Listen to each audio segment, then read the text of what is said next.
Le déclenchement d'un niveau d'inflation raisonnable serait l'une des voies possibles pour faciliter le remboursement des dettes. Dettes qui paralysent les économies occidentales.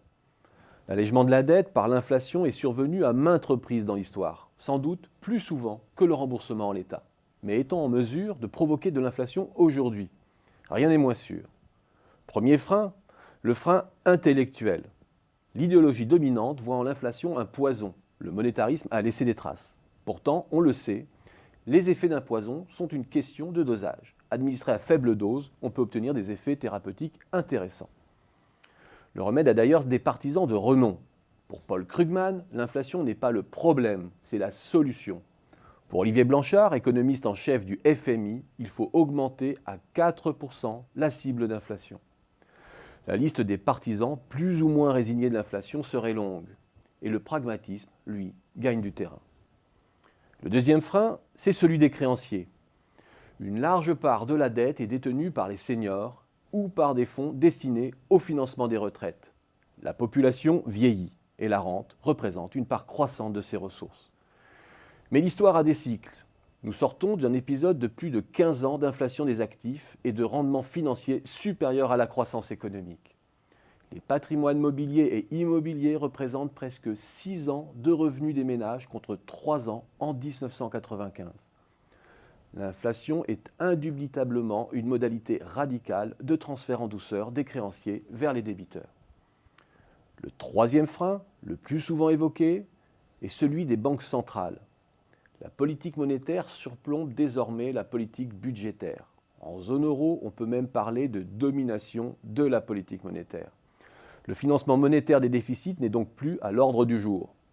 Peut-être, mais pour sauvegarder la liquidité du système financier, les banques centrales sont bien obligées d'acheter des titres publics à tour de bras et injectent à grand flot de la monnaie dans le système. La liquidité des banques a progressé de 24% en 2011. Depuis, elle a encore bondi de 35%. Alors pourquoi cette inondation de monnaie ne provoque-t-elle pas d'inflation? Pire, pourquoi penchons-nous vers une déflation qui alourdit la dette? 1. Cela provient du manque de crédibilité des banques centrales en matière d'accélération de l'inflation. La liquidité injectée ne modifie en rien les anticipations des agents. En vérité, plus personne n'a vraiment peur de l'inflation. Mais il ne faut pas le dire. D'ailleurs, certains produits financiers indexés permettent de reconstituer ces anticipations. Et elles sont de l'ordre de 1,5% aujourd'hui. 2.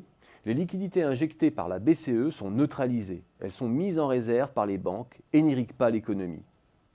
L'économie mondiale vit en effet sous un excédent d'épargne qui constitue une véritable indigestion. C'est Ben Bernanke, patron de la Fed, qui avait fait ce diagnostic dès 2005. Cet excès d'épargne des seniors et les réserves des pays émergents affaiblissent la demande. En d'autres termes, trop d'épargne, c'est pas assez de demande et donc des surcapacités de production.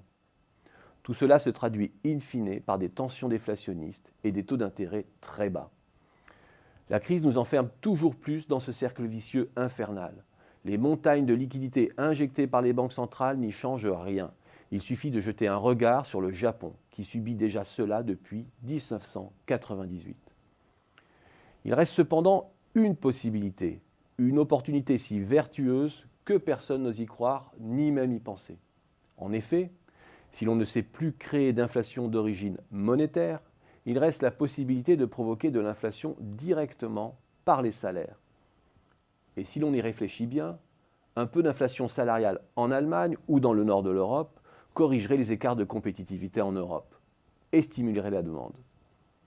Mais bien plus, cette inflation venue du Nord provoquerait une dépréciation progressive des dettes du Sud. Bien sûr, on entend déjà les gardiens du temple de l'orthodoxie monétaire pousser des cris d'orfraie.